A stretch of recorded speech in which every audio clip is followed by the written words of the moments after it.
On behalf of the County Assembly of Nairobi, in regard to the issue before us, the demise of the Honorable Member Munuve, and we are here now. On the table here we have the lawyers and the doctor, to whom at least we procured their services yesterday to take us through the process of the body of our departed member. On my left we have lawyer Kokebe, who represents the assembly as the head of the legal. We have with us here the pathologist who performed the procedure on behalf of the assembly.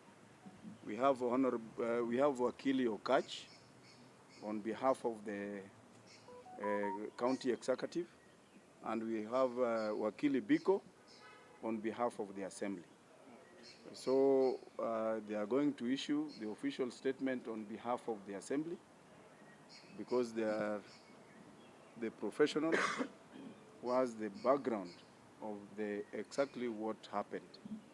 So Daktari and one of the lawyers will take the responsibility to communicate to the public the official position on the death of one Honorable Munuve. Thank you. Daktari. Good morning, everybody. I performed this autopsy yesterday at Lee Funeral Home on behalf of the County Assembly of Nairobi, alongside 6 other pathologists who are representing different other parties. I will just give an overview of what we found and try to be a little bit brief. But the background information that we had is the Honorable Munuve, prior to his death, he had been complaining of some chest pains and difficulty in breathing, for which he had sought medical help. His condition did not improve, and on the day that he passed away, he collapsed twice, and on arriving at AR Hospital, he was pronounced dead on arrival. On external examination of his body, what was significant is that the deceased had signs of lack of oxygenation, which we call cyanosis. His fingers had turned color to blue instead of pink. The only physical injury that he had that was significant were some abrasions or bruises on his right elbow. He did not have any signs of medical intervention to show that he was alive, so that he was receiving any form of treatment. In terms of his body physique, Mheshimiwa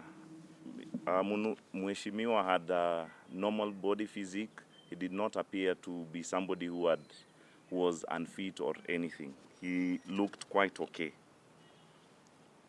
We opened the body, and the pertinent finding in the lung is that we found evidence that he had had previous disease on his right lung, which had what we call adhesions, or what in layman language we can put it as scarring of that lung.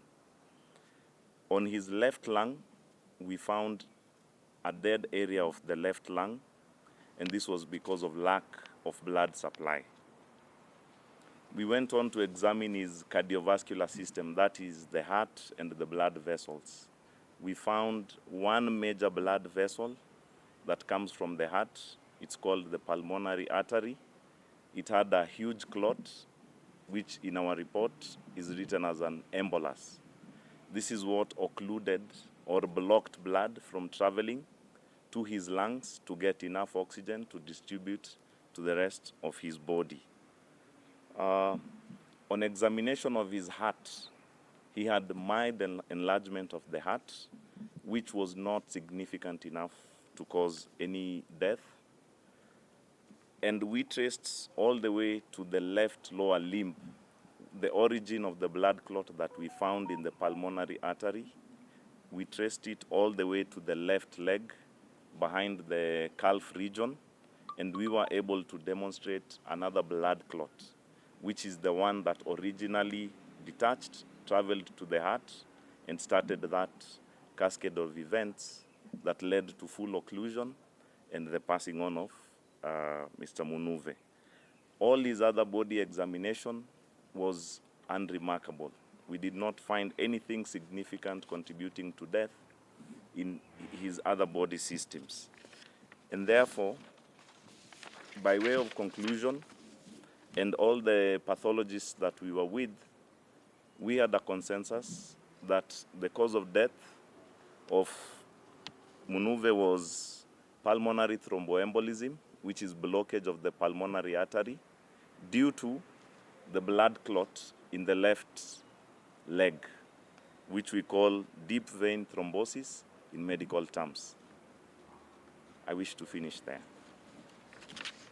Thank you. Wakili. Yes, we can switch.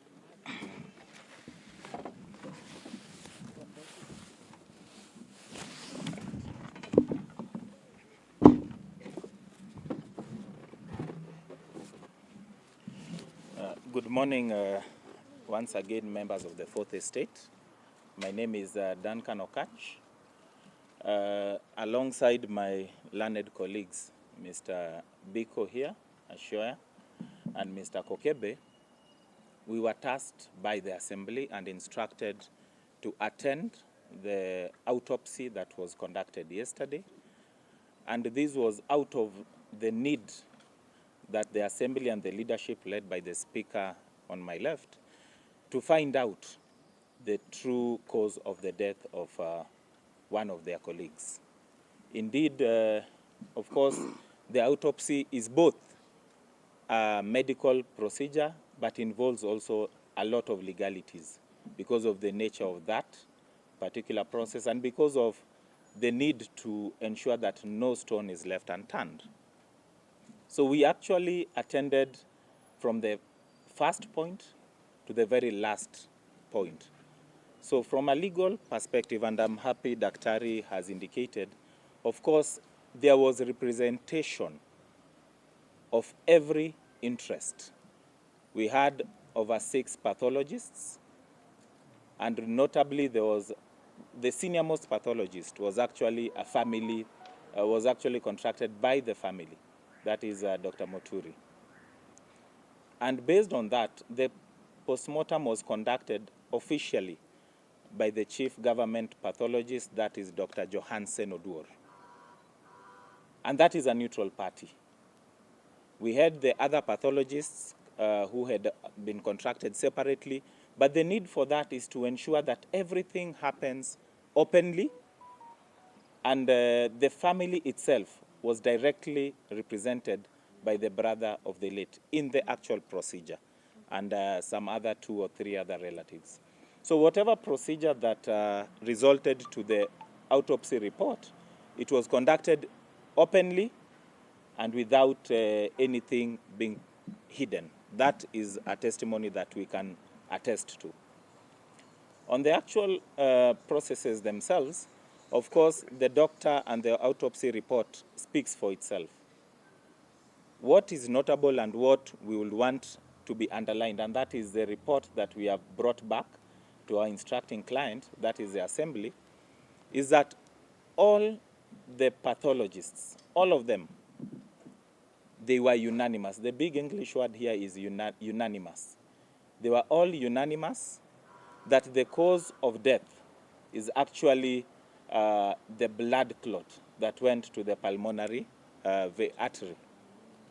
So to that particular extent, we also established the cause or the source of this particular clot, which was from the legs going upwards.